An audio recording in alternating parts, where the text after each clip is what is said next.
Saludos, bienvenidas y bienvenidos todos a este apartado.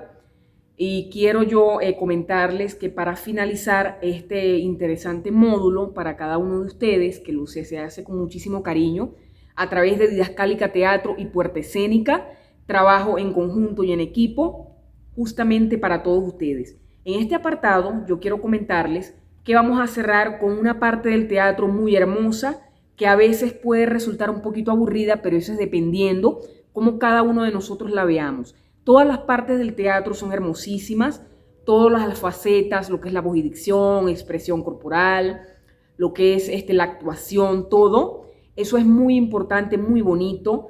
Cuando estamos estudiando arte dramático, en especial de teatro, cada una de estas cosas se hace así como que un deleite hacerlo, realizarlo. Para mí al menos es todo un placer hacerlo. Para mí también es todo un placer enseñarlo. Y quiero cerrar este módulo con una parte del teatro que a lo mejor puede resultar aburrida, pero no, es una parte muy hermosa que a muchos les ha despertado mucha curiosidad esta parte, y es una de las cosas más importantes y difíciles, complicadas dentro del teatro, como es la dramaturgia o literatura dramática. Entonces vamos a comenzar a explicar un poquitito lo que es la dramaturgia, en qué consiste la dramaturgia. Miren,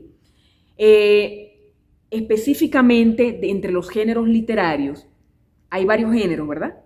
Está el género de lo que es la narrativa, con las novelas, género poesía,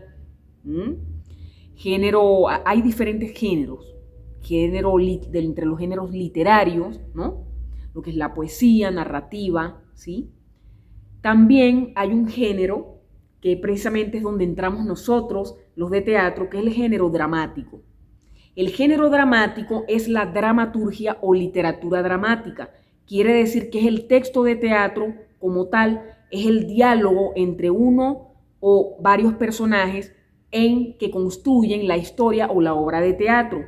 Esta se compone por diferentes cosas. Entonces, yo quisiera primero hablarles sobre la dramaturgia.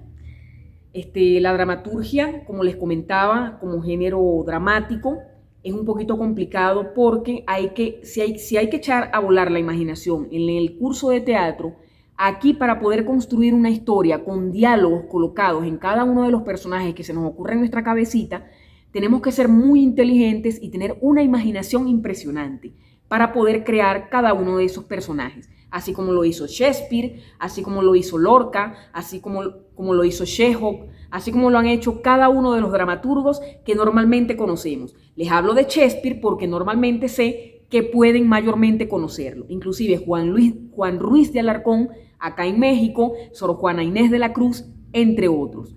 Entonces, la dramaturgia puede ser de dos maneras. Primero, la construcción de dicha dramaturgia, ¿sí? Y el análisis de la dramaturgia. O sea, yo puedo tener el análisis y la construcción. La construcción es una cosa y el análisis es otra cosa. Por eso que se los diferencio exactamente acá. Entonces, vamos a hablar primero de lo que es la construcción del texto. Primeramente, para hacer un guión de teatro o construir un texto dramático, es necesario tener una historia ya pensada. Dentro de esa historia también tener un personaje, tener una trama. Pero recuerden que en esa historia debe haber un conflicto. O sea, el teatro se caracteriza por tener un choque de conflictos entre dos o más personajes. Es importante que lo tengan muy claro. Entonces, ese choque de conflictos entre los personajes es lo que me va a construir la historia, donde va a haber un inicio, un desarrollo y un cierre, un desenlace, un fin de ello, ¿no? Entonces, comenzamos.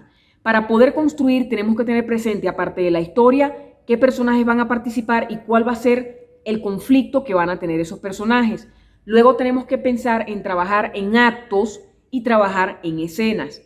Entonces, los actos cuentan una parte de la historia. Dentro de los actos pueden haber 3 o 4 escenas, dependiendo, ¿sí? Pueden ser 3 o 4 actos o 5 actos para poder contar toda la historia. Entre los actos hay cambios de escenografía, entonces hay que tener muy en cuenta cuáles son los cambios de escenografía. Las escenas son mucho más cortas y las escenas se caracterizan por la entrada y por la salida de personajes. Tenemos que tener muy claro esta parte, la entrada y la salida de cada uno de los personajes. En el próximo apartado continuamos.